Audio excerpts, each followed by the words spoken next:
You know, the Bible is not supposed to be a trick book or a gag book or something we have a hard time understanding, or something that closes when we close the cover. It becomes the light, it becomes our voice we follow, it becomes our wisdom, it becomes our purpose to exist in everything.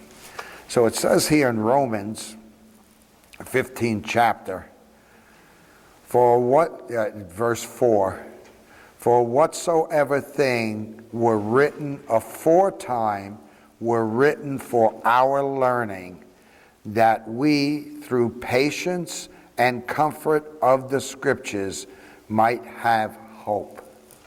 Sometimes God does some things that we quite don't understand.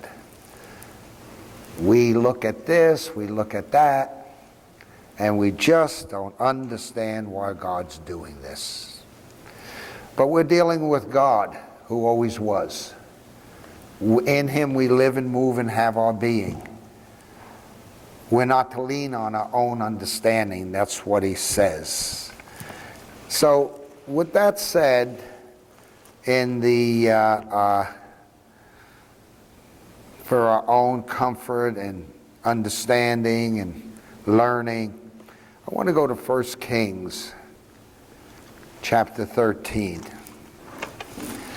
This is amazing. This is a wealth area right here.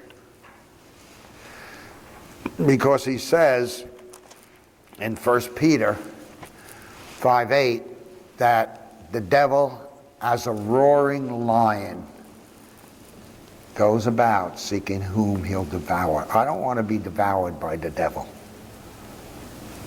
So we're going to see here some characteristics that God does. In chapter 13, he's dealing with a man named Jeroboam.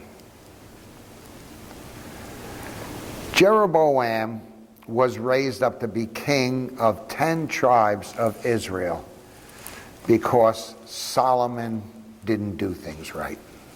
Solomon he had too many wives, and because of that, he brought in 3 different gods into Israel and built altars for them to please his wives. So now God's not so happy about it.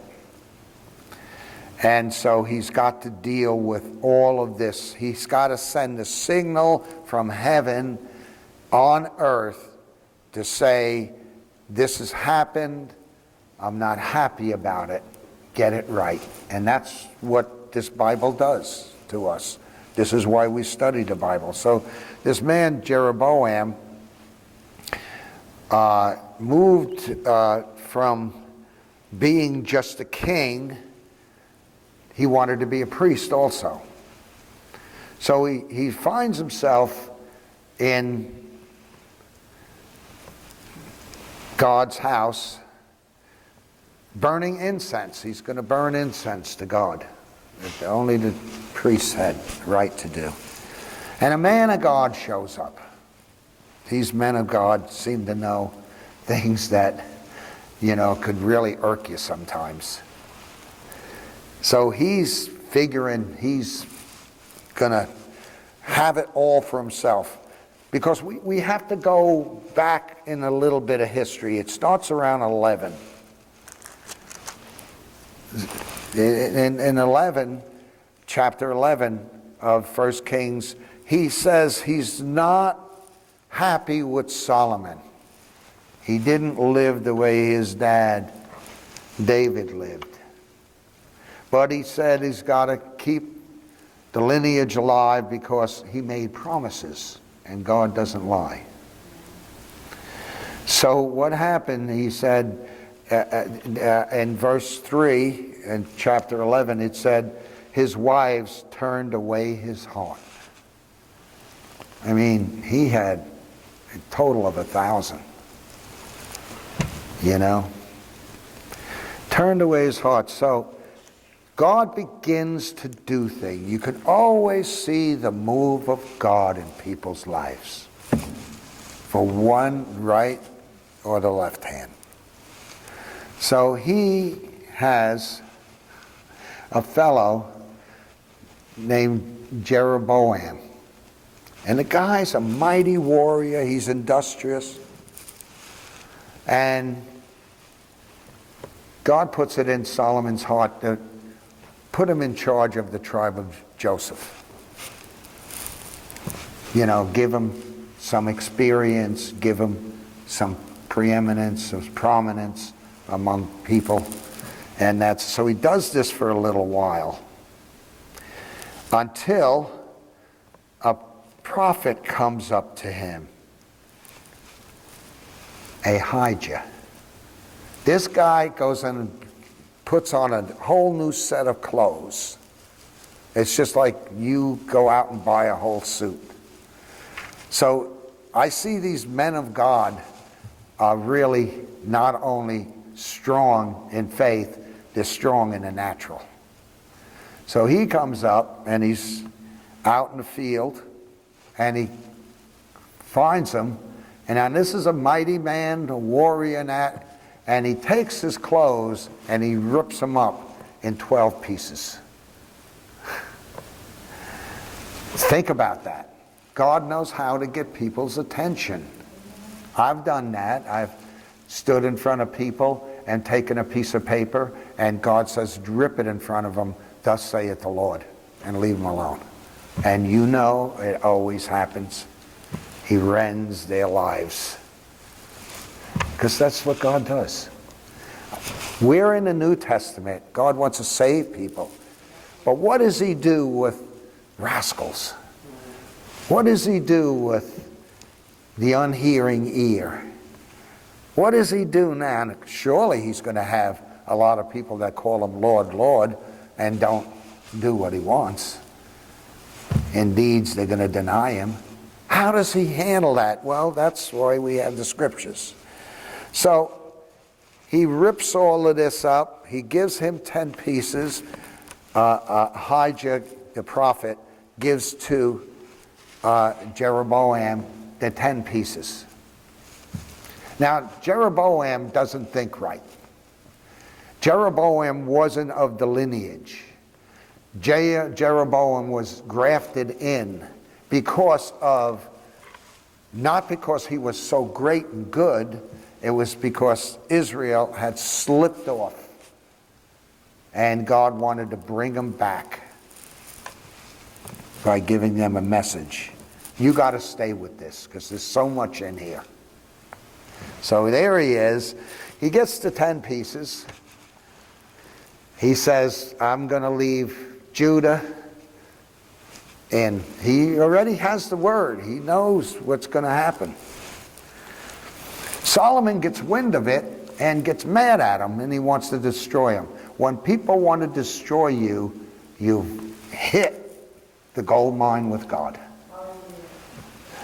You're right there. You got the vein, you got the title, all that you have to do is mine it and give blessings to the world that you're in. So he turns around and he's going to destroy him. He's going to kill him, straight out kill him. Solomon, the man of peace, who had no wars or this and that, wants to kill, you know. Well, he took care of some deeds for his dad. Shimei was one of them. He had him killed. So there he goes. He runs off. Jeroboam, he has him run to Egypt. We've been in Egypt for 20 years now. Now we're going to go back into the world. This is the way God thinks. God wants to make sure he's got the right people, the right person. Jesus learned obedience by the things he suffered. Then when he was right, about 30 years old, he had to wait all those years, and all of a sudden he gets baptized, and it changed the world for you and me. So what happens? He heads off down there to Jerusalem.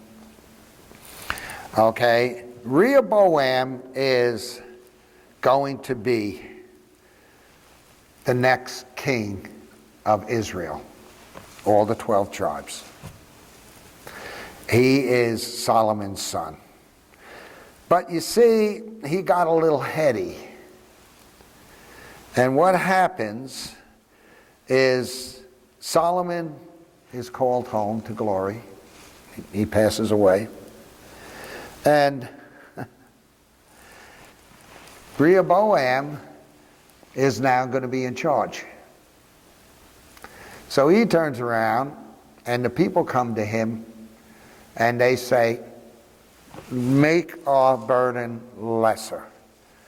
This Solomon was building everything, was doing this. I mean, to take care of 1,000 wives, you need some income. And make it lighter on us, and we'll be faithful to you no matter what. So he goes to, Rehoboam goes to the people that counseled Solomon, and they'll say, you know, the people are right. Solomon got a little carried away here. Do this for the people and you'll win them forever. But then he has his young buddies. And his young buddies turn around and say, you don't